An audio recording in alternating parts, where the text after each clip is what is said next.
We're getting closer and closer to game day for the New York Jets, the rematch against the Miami Dolphins. But the pressing question on everyone's mind, Zack Wilson, can he have an encore performance after a spectacular game last week? Well, we'll answer that and dive in.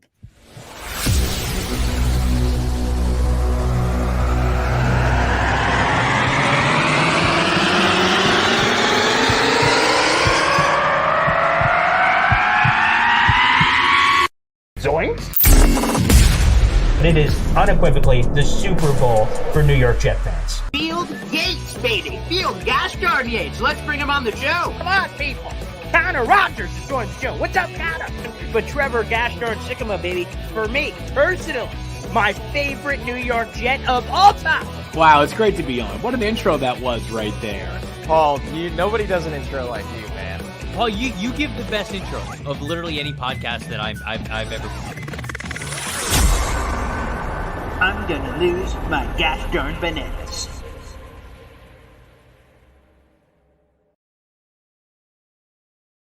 Oh, yeah, baby. Good morning. I'm Paul Eston Jr., a.k.a. Boy Green. I'm the New York Jets digital reporter for Heavy.com. Welcome to Boy Green Daily, a daily New York Jets video show. It's also available wherever you find your podcasts in the audio-only version as well. Just simply hit up Boy Green Daily, and it will be served to you on a silver platter.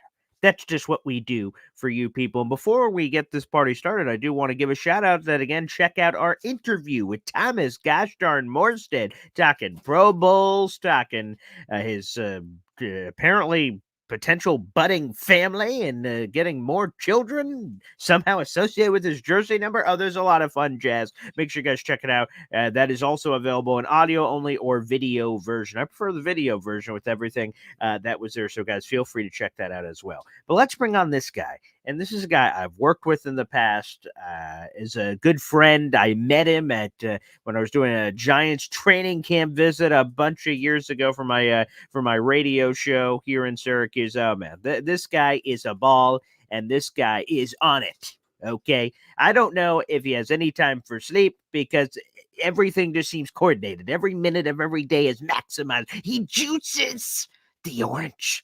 So let's bring him in. That is Jeff Magliochetti of a lot of places, but specifically for his Jets work, of course, JetsXFactor.com. Good morning, Jeff. Paul, thanks for having me. Love the intro. Thank you. And I also want to thank you for filling your special teams quota this week. Saw your interview with Thomas Morstead. Very, very cool. And as a former long snapper, I could appreciate what Tom's been up to this year. So really glad you found some extra special teams room this week. That's right. I did check that off. Thank you very much. But also, that's very interesting that you say that, Jeff. I think you've told me that in the past, but I may have forgotten. It's funny because Morstead, during the interview, I'm sharing out a few clips to try to, promote, but also some just interesting things he said. Mm-hmm. Out of all the guys, of course, he wants to go back to the Pro Bowl. He hasn't been since 2012, and he wants Greg the Leg and his special teams guys. But one of the guys, he says he would really love to finally get some attention. Speaking of long snappers, is Thomas Hennessy, who's been here, as he said, 7 years working tirelessly, just being really good, but no one talks about the long snapper, which is normally good news. That means you're not messing up the job, I suppose. But he gave him a big, juicy shout-out this week, which is really cool. And I don't know if a lot of Jet fans even know Thomas Hennessy is the long snapper's name, but he said that's a necessary piece to the puzzle for anyone else to be Pro Bowlers, like potentially Morstead or Zerline or anybody else. So the long snapper getting some love, much deserved. Well, the funny thing about Thomas Hennessy, he and I were high school football teammates at Don Bosco Prep. So what? Yeah. So what? Yeah. Wow. Small world, isn't it? And I know, and it's been a crazy couple of weeks for us, I'm sure, because of Tommy DeVito's rise in the quote unquote other New York team over there. But it's really been a real exciting couple of weeks. Tom was a great guy, by the way. Nothing but nice things to say about him. Great guy, and that would be well deserved. And I've often compared being a long snapper to that of being a superhero. It's probably best if no one knows your identity. Ah, I see. I like that comp. That's very nice. Let me see. Do I have the It's somewhere over here. So speaking of Tommy DeVito, we've just gone down this random hole now, but I will just say that so Tommy DeVito went here to Syracuse locally, where we covered for a radio show, and I have somewhere on this desk back here is an autographed Tommy DeVito football, and I'm gonna have to tell the story at some point. I'm sure I told it a long time ago, but we almost for a charity function almost got Tommy DeVito kicked off the team, Oh and he no! would have because well, this is pre NIL, of Yes, course.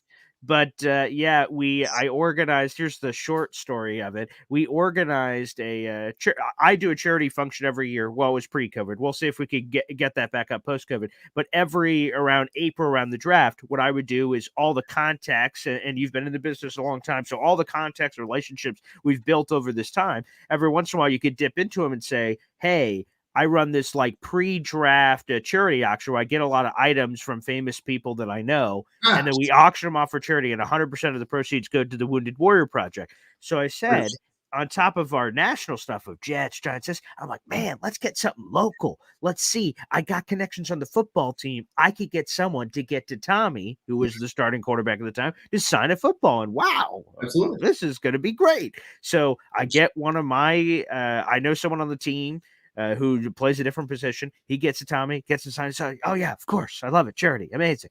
And then we put it up for auction, like on social media. And I get a message from Syracuse University. Oh, no.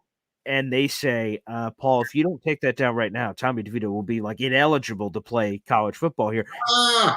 And this is when Tommy DeVito had a lot of hype coming into Syracuse and Elite 11 camp and all this stuff. Like he was the chosen one. That's right.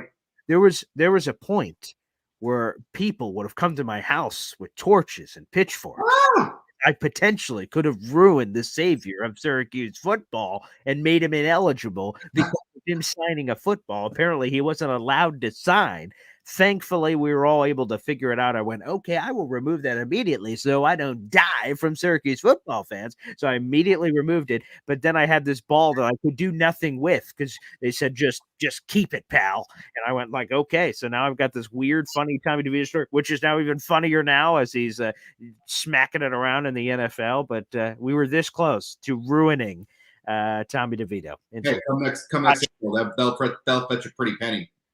Yeah, one day, you know what? I might as well jump on the old action sphere and see what that can garner. I imagine that that story combined with the ball could be juicy.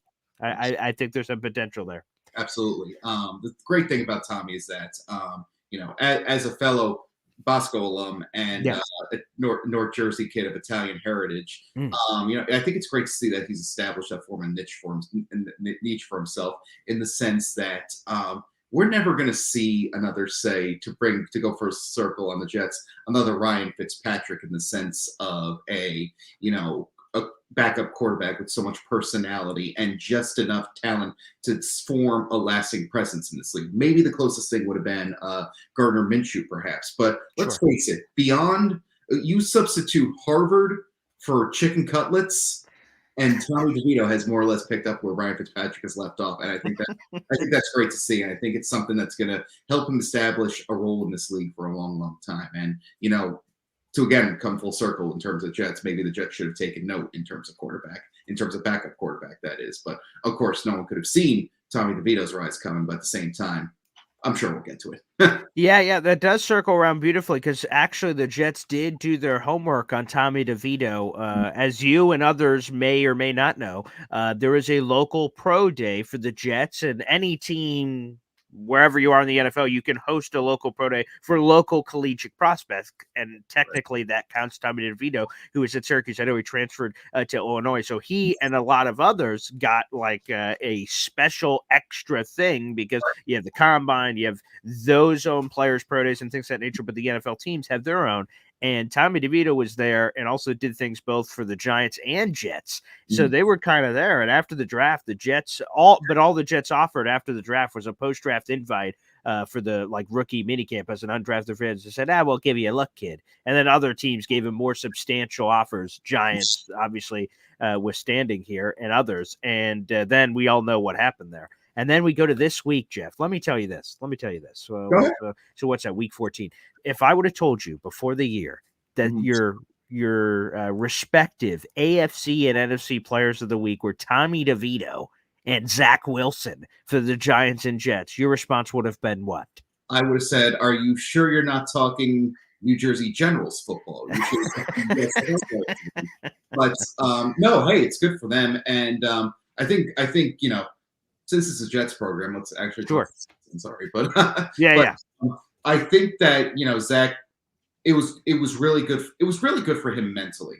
Now the question becomes with Zack Wilson, what is the rational response to this? Because for everyone who said, for everyone who said like, okay, this is just a 1 week thing, I must have seen 3 different responses that said, oh my God, maybe Zack Wilson's the quarterback of the future. Oh my God, let's win a couple more. Let's get Rodgers back. First of all, let's get the Rodgers elephant in the room out of the way. I don't think, and this is actually a very good point made by a friend of mine, Danielle McCartan over at WFAN, why Rodgers would want to come back before MetLife Stadium's turf is kind of analyzed and taken a look at on an ACL that could already be hanging by a thread. Which, look, give Rodgers all the credit in the world. He seems he's bought into this. I think that Rodgers, the big question around Rodgers, like, oh, is he going to want to play? Everyone asks, is he going to want to play for the Jets? Is he going to want to be patient and whatnot? And Rodgers has more or less proven that he wants to do that. And with Rodgers, the Jets were a perfect destination for him in the sense that no matter what the Jets do, I call it the Jet tax, in the sense that the simplest football mistake in New York is multiplied 40-fold. If my example, if the butt fumble happened anywhere else, it would have been forgotten about in 2 weeks. Maybe if it happened in Cleveland or Detroit or something like that. But if it happened in, say, I don't know, Atlanta, Jacksonville, places like that, it would have been forgotten about in 2 weeks. But obviously anything was going to do. But Rodgers, it was a perfect site for him because he knows that only something ridiculously crazy that he does is going to gain or lose him fans at this point. He knows what he has, and he found the perfect place to kind of embrace that saying, that consequence-free setting way. So that's what I'll say about Rodgers. Maybe, let's forget about Rodgers for the time being. So now the question becomes, how do we rationally react to arguably the best game Zack Wilson ever played in a New York Jet uniform? And I think it's simple as this. Zack Wilson has given the Jets something to play for. I don't necessarily mean the postseason. I just think there's too many teams to leapfrog. And there's nothing wrong with optimism. I think the good thing for the Jets is that they managed to show up. For the past years, I've said the goal is to show up in those playoff charts. I call them football's version of an advent calendar. Yes. Division leader, wild card, and in the hunt. Get me in the hunt column. I think they've done that the past 2 years. And I've made the debate that last year was not a disappointment in the sense for Jets, in the sense that they got to that column. And obviously this year, people are going to scrutinize us a little more. Being what were they, 4-2? They beat Philadelphia. Things looked really good for a while. And so here's the thing with Wilson: should the win over the Texans kind of vindicate him a little bit?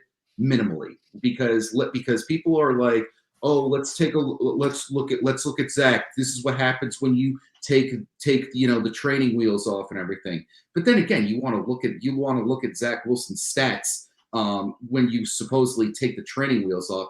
It's not pretty, because in his career, when he throws at least 30 passes a game, you want to take a look at this. Again, it's not pretty. I'm not gonna compile the stats. I should have had that up beforehand. But how do we rationally react? He's given the Jets something to play for. He has given he's more or less played something for himself, and now he's given these guys enthusiasm. He's given these guys strength. He's given these guys guidance in the sense, they want to play around him. They want to work with him a little bit. And now it's given some meaning to some meaningless football. And if they can take down a few opponents along the way, i.e. the Miami Dolphins, still in contention for that number 1 seed and the division title, suddenly the Buffalo Bills are coming. So be it. Yeah, I think it's a lot of good points, sir. I will say, in terms of the meaning to non or meaning to meaningless games, because think about it, Tim Boyle and Trevor Siemian fans had either embraced the take or just realized that there is no way on God's green earth that they could compete and win football games with those two at quarterback. So it's almost like a check out. I don't know if that's quite the right reference, but a check out nature. Zach Wilson coming back in and playing, we're like almost forget the record. Whoa, okay, we've got some football that's worth a damn around here, combined with the defense, which could be interesting. To your Rodgers point, real quick, it's something no one's talked about. The game that he is attempting to get medical clearance for, which is the Washington Commanders game, that is the final Jets home game of the season. So that is their. So when you pair all that together, to walk back out on the MetLife turf, which I'm sure would be cool in theory, of him running out of the tunnel with the American flag again, it's also that same field, and then. What would that be? So that's week 16? Boy, I mean, that's getting pretty late. So if any injury happened, you'd probably compromise yourself for the following season. And let's be honest, the way the standings are shaking out, the Jets probably will be eliminated by that point, or by that point they'll have to rely on what I like to say the kindness of strangers to get any semblance of the playoff part. It's not so much the distance. I think they're only one or two games out. That's correct. At this point. Yeah. I think it's just the amount of teams that they need to leapfrog at this point. Yes. That's killing the Jets at this point. But Rodgers, I again, it's admirable what he's trying to do. It shows how much he's bought in to this team. It shows how much he wants to play with this group. And you put Boyle in. I thought that was something you should have done a while ago, if only in the sense that Tim Boyle was someone whose entire career has been made to, he's prepared to take over for a Rodgers system. If you were going to keep sending, former Packers out there, why not? But you did it. It didn't work out, and they released him. Life goes on. So in terms of what Wilson can do, he has put a jolt in this team. He's given them, again, something to play for, and there's a little bit of enthusiasm. And you're almost talking to the wrong guy, because I hate tanking in every stretch of the imagination. Like, I remember that. Yeah. Why should they sow a reward they'll never get to reap, more or less? It's true. You're basically being told, hey, do your job terribly so someone else can take it over for you. I don't like that concept at all. And I think it's doubly stupid in the NFL, where there's only 17 opportunities, and one game could, again, be the difference between playing in the spring or the fall. There's only so many teams out there. And NFL quarterback is, again, one of those weird positions where you can be one of the 32 greatest people in the world at what you do, and still you're torn apart. Still you don't have much job security. So I've never been a fan of tanking. But at the same time, you've given the Jets have something to play for. They're well stocked enough to the point where where you can live with like a mid-tier draft pick. I don't want to call it a lottery pick, because that's a basketball thing, and so to a lesser extent. But the Jets can survive if they don't get a lottery pick. There's enough young pieces around here, but it's good to see that everyone's rallying around each other, and you kind of build some of the momentum for next season. You don't have to wait till March. If you can get to a point where everyone's saying, hey, you know who you want to watch out for next year? The New York Jets. I think the Detroit Lions were that group last year. They ended the year on a real high note. They beat Green Bay, kept them out of playoffs. If you could get to 2022 Lions status, you've done something right with this season, I feel. Yeah, very fair. Let's get into this as we're wrapping up the show here, is Zack Wilson. So to your point, you said the rational reaction may be insert. I'm a Jets fan. I have no idea what a rational reaction to anything is, quite frankly, no matter what the topic is. But it's interesting as you look at Zack Wilson's career game log. So obviously he's had 3 300-yard passing performances in his career. And then the bugaboo for Zack Wilson was, okay, you could have those pops, which are super tantalizing, but what do you do in the follow-ups? And he's had mixed results, historically speaking. And again, with a very small sample size, obviously, but he's had very mixed results coming up the game after. So you said we should have rational reaction to this. what should be rational expectation? Is it realistic that Zack Wilson is in this effort mentality and he could just do it again now because he's got nothing to lose based on all the reporting that's happening? So maybe we'll get another crazy performance against the Dolphins again in this nothing to lose scenario. If he stinks, okay, the Jets lose and better draft pick for those in the tanking world. But if he's great, phenomenal, maybe he changes. He's the author of his own story and changes that potentially with the Jets or another team. So what's a rational expectation from that perspective, in your belief, coming up for this Dolphins game for Zach? I think you absolutely nailed it in the sense that it's like Dylan said, when you got nothing to lose, and I feel I feel that's exactly what describes the Jets right now. If you're Wilson at this point, what you want to do, you want to prove that you can at least be a backup, and the key to being a good backup in this league is simple. Don't be the reason that your team loses a game. So expectations this week, I think it's a little too much to put to expect another 300-yard game, 3 touchdowns on him immediately. Let's baby steps. Let's take it slow. You get to 200 yards, maybe 1 or 2 scores, maybe get, I don't know, maybe 30, 40 yards on the ground. I think you could live with that. I think that's something you can take pride in, and it's something that you could, purely from a Jets perspective, this is something where you could go, okay, I'm comfortable with at least, bring him back to training camp. Maybe we bring in a veteran next year to kind of compete with him a little bit. I think your goal for Wilson at this point, he went viral for that quote last year. They bring a guy in, I'm going to make his life something like that. Maybe don't go that angry, but get to the point where the Jets are not considering taking a quarterback in the first round. I think that's a rational goal at this point in time because, again, one game shouldn't wipe out the misery that, Zack Wilson has unfortunately caused in many Jet circles at this point. And of course, it's not fully his fault. I think it's unfair to fully place the blame purely on Zack Wilson.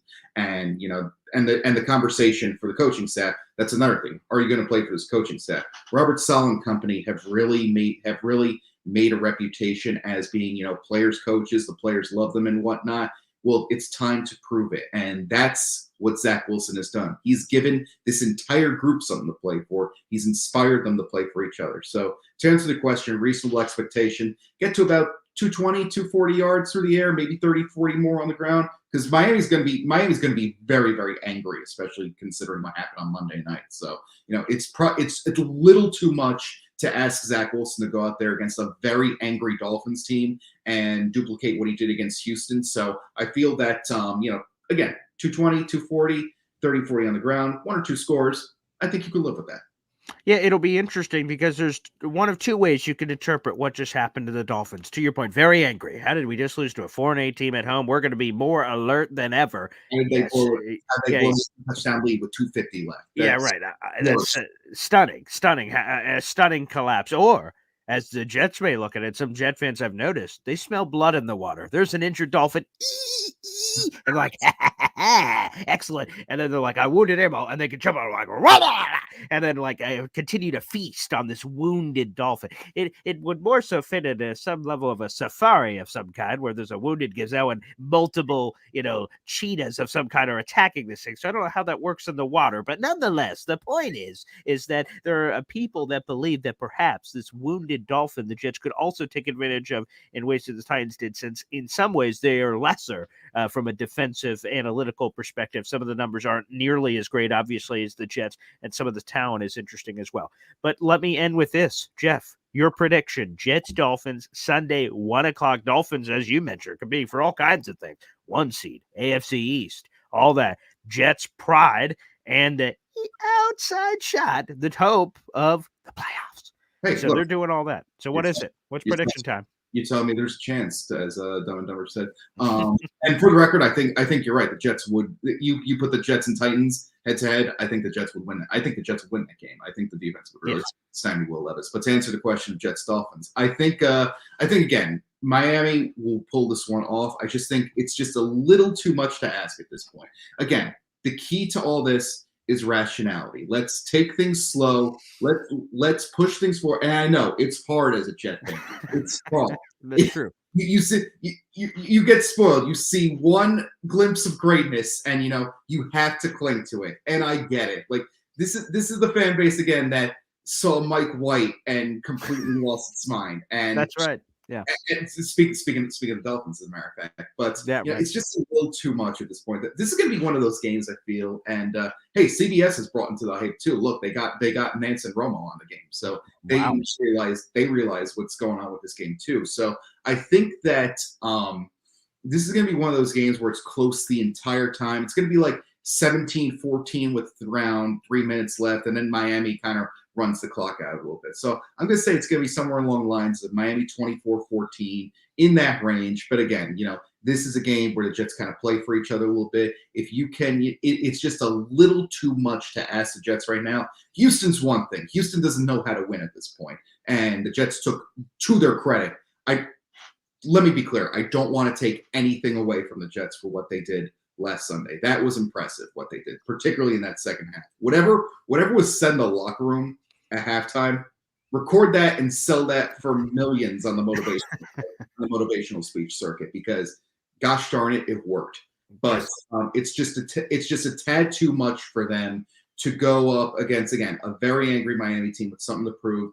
Buffalo breathing down their necks at this point. It's just a little too much at this point in time to foresee a Jets victory, in my opinion. Anyways. Yeah, that's a very rational response. I will say this, we'll talk about this more. Brian Miller, our Dolphins guy, will join us tomorrow on the show. But as NY Jets FL says, not boring Tony Romo. That's not the one I was trying to highlight. Sorry for those. There it is. The Dolphins lost their starting center. There's Connor Williams, the former Dallas Cowboys offensive lineman, which I'm sure the Jets defensive line will be licking their chops for that when the Dolphins offensive line, unfortunately, or fortunately, depending, I guess, on your perspective, have had a lot of injuries throughout the season. So that will be something to monitor in this game. But to your point, there's a reason the Dolphins are where they are and where the Jets are. So very rational, especially coming off the Texans. We need to see if the Jets could do it. Just before, to your point of the rationality, just before this Texans game, they had lost 5 in a row. So let's try to see if the stacking can happen in the opposite direction. Jeff, you're one of the best in the business, and it's phenomenal to catch up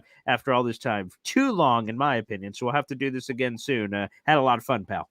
Paul, could not agree more. Hey, keep up the good work, man. It's really cool what you do.